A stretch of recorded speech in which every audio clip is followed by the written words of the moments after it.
Salut! Dans ce tuto, je te dis tout à propos des tickets de fil dans Gorgias. Comment les utiliser, comment les créer, mais aussi quelle est la différence avec les tags. Tu verras aussi dans cette vidéo comment les analyser grâce aux statistiques. Un ticket de field, qu'est-ce que c'est et à quoi ça sert?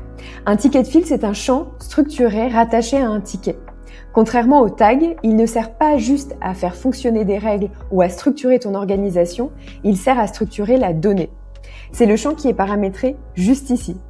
Il permet de mesurer pas mal de choses suivant comment il est configuré, mais la base, c'est pour suivre tes motifs de contact. Le service client est une ressource précieuse pour les autres départements, mais souvent sous-exploitée car pas très précise en termes de données. L'idée est donc de bien venir qualifier le motif de contact et donc remonter à ton équipe qualité par exemple le nombre de problèmes sur tel produit ou utiliser ces datas comme levier auprès de tes prestataires. Il y a eu X fois plus de problèmes sur ce motif de livraison avec tel transporteur. Petit aparté, tu peux aussi te baser sur les tickets de field pour ensuite créer des vues par motif de contact. Ce qui est aussi super avec les tickets de field par rapport aux tags, c'est qu'on peut les conditionner. Lorsqu'on choisit un ticket de field, par exemple sur un problème de livraison, uniquement pour certaines raisons, donc ici, problème de livraison, va s'afficher un autre ticket de field qui ça va s'appeler transporteur. Et comme ça, on pourra avoir la donnée sur quel transporteur a quel type de problème de livraison.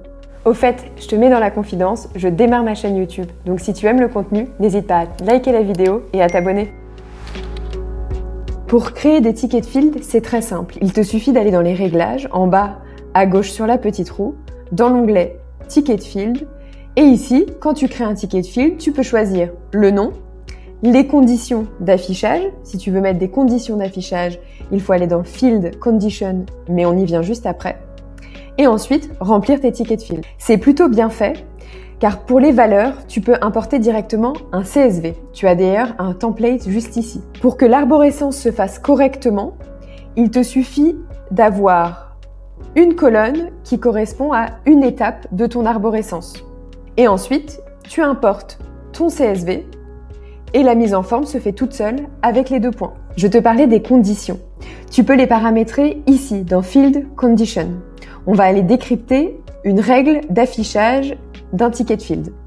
Donc ici, comme d'habitude, tu mets le nom de la condition et là, tu vas mettre des paramètres. Donc, si le ticket de field motif de contact est un des 7 qui est sélectionné, ici on a sélectionné tous les problèmes de produits ou les questions produits, et là, s'affichera le listing de produits à sélectionner.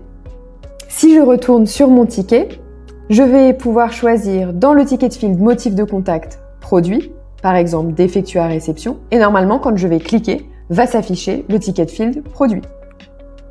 Et là, j'ai la liste de tous mes produits, et je vais pouvoir sélectionner le produit concerné.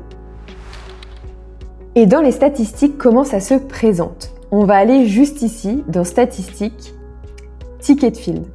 C'est très intéressant car on peut voir une évolution dans le temps et surtout des données de l'arborescence consolidée, où je peux directement, dans le tableau juste en dessous, avoir les données de mon arborescence déjà consolidées, comme ici par exemple avec le problème de livraison.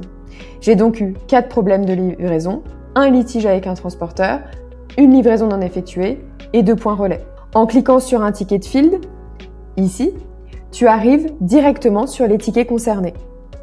En revanche, si tu as besoin de recroiser les informations avec un autre ticket de field, il te sera nécessaire de faire des exports pour ensuite avoir ta data consolidée.